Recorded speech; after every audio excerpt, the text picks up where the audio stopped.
Mental health എന്ന് പറയുന്നത് ഏറ്റവും ഇമ്പോർട്ടൻ്റ് ആയിട്ടുള്ള കാര്യമാണ് മനുഷ്യൻ്റെ ജീവിതത്തിൽ എന്ന് പറയുന്നത്. അപ്പോൾ അത് പലപ്പോഴും അഡ്രസ്സ് ചെയ്യപ്പെടാറില്ല. പല കാര്യങ്ങൾ കൊണ്ട് അത് സംസാരിക്കാനുള്ള ബുദ്ധിമുട്ട് ആളുകൾക്ക് ഉണ്ടാകുന്നുണ്ട്. അപ്പോൾ പണ്ട് മുതലേ ഈ അടുത്ത കാലത്ത് അത് സജീവമായിട്ടുണ്ട് സിനിമകളിൽ. പണ്ട് മുതലേ അങ്ങനെയുള്ളൊരു മെൻ്റൽ ഹെൽത്തിനെ പറ്റിയുള്ള ടോക്ക് സിനിമകളിലുണ്ട്. നമ്മളത് വിദ്യാഭ്യാസവും നമ്മുടെ അറിവൊക്കെ വരുന്നതനുസരിച്ച് നമ്മൾ അറിഞ്ഞു വരുന്നതേ ഉള്ളൂ എന്നുള്ളതാണ് സത്യം. അപ്പോൾ പണ്ട് മുതലുള്ളൊരു mental health Indian cinema, mental ഹെൽത്തിനെ പോർട്രേ ചെയ്യുന്ന ഇന്ത്യൻ സിനിമ എന്നുള്ള സ്റ്റാളിലാണ് ഞാനിപ്പോൾ നിൽക്കുന്നത്. അപ്പം അതിൻ്റെ കാര്യങ്ങൾ സംസാരിക്കാനാണ് ഞാൻ നിങ്ങളെ ക്ഷണിക്കുന്നത്.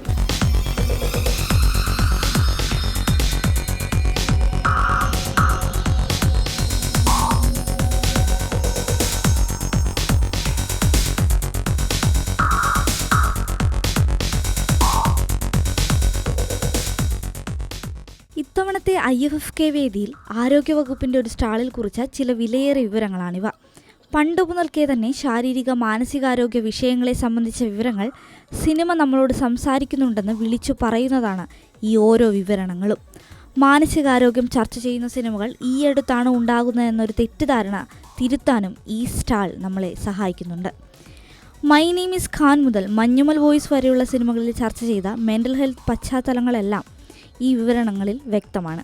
അതെ, മാനസികാരോഗ്യം എന്നത് നമ്മൾ ശരിക്കും പറഞ്ഞാൽ അവഗണന നേരിട്ടിരുന്ന ഒരു ഇതായിരുന്നു. പക്ഷേ ഇപ്പോൾ ശരിക്കും പറഞ്ഞു കഴിഞ്ഞാൽ നമുക്കതിനെക്കുറിച്ച് ചർച്ച ചെയ്യാനും അതിനെക്കുറിച്ച് സംസാരിക്കാനും ഒന്നും ഇപ്പം മടിയില്ലാതായിട്ടുണ്ട്. അപ്പോൾ അതിൻ്റെ ഭാഗമായിട്ട് പണ്ട് മുതലേ നമ്മുടെ സിനിമകളിലൊക്കെ ഇങ്ങനെ ഉണ്ടായിരുന്നെങ്കിൽ പോലും നമുക്കത് എന്താണെന്ന് തിരിച്ചറിയാൻ പറ്റിയിട്ടില്ല. അപ്പോൾ ഇത് ഓരോരോ ക്യാരക്ടറുകൾ എനിക്ക് തോന്നുന്നു പഴയ കാലം മുതൽ ഏകദേശം ഇന്ന് ഈ ലേറ്റസ്റ്റ് ആയിട്ട് ഇറങ്ങിയ മഞ്ഞുമൽ ബോയ്സ് വരെയുള്ള ചിത്രങ്ങളിൽ ഓരോ കഥാപാത്രങ്ങൾ നേരിട്ടിരുന്ന ആ മാനസികാരോഗ്യ പ്രശ്നങ്ങൾ പലതരത്തിലുള്ള മാനസികാരോഗ്യ പ്രശ്നങ്ങളായിരുന്നു എന്ന് ഇപ്പോഴും ചിലപ്പോൾ ഒരു പക്ഷേ നമുക്കത് തിരിച്ചറിയാൻ പറ്റുന്നുണ്ടാവില്ല. പക്ഷേ അതെല്ലാം പേരും അതിൻ്റെ അവസ്ഥകളും എല്ലാം ഉൾപ്പെടെ ഇവിടെ വിവരിച്ചിരിക്കുന്നതാണ് കാണുന്നത്.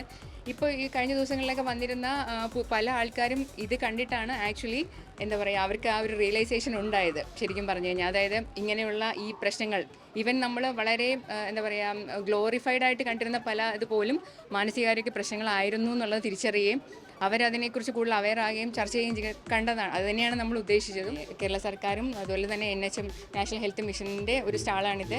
അതിലവർ ഈ പറഞ്ഞ ഓവറോൾ ഹെൽത്തിന് പ്രാധാന്യം കൊടുത്തുകൊണ്ട് തന്നെ ഇങ്ങനത്തെ ഒരു അവസരം ഒരുക്കിയിരിക്കുകയാണ്. IFFK പോലുള്ള ജനകീയ വേദികളിൽ ഇത്തരം സ്റ്റാളുകൾ വഹിക്കുന്ന പങ്ക് ചെറുതല്ല. ഏറ്റവും കൂടുതൽ യുവത്വത്തിൻ്റെ പങ്കാളിത്തമുള്ള ഇത്തരം വേദികളിൽ മാനസികാരോഗ്യ ചർച്ചകൾ ഉണ്ടാകുന്നത് വളരെ നല്ലതാണെന്നും അവ കേരളത്തിൻ്റെ മാറ്റത്തിൻ്റെ കൂടി ഭാഗമാണെന്നും പറഞ്ഞു വയ്ക്കുകയാണ് ആരോഗ്യവകുപ്പിലെ ഡയറ്റീഷ്യൻ കൂടിയായ രമ്യ.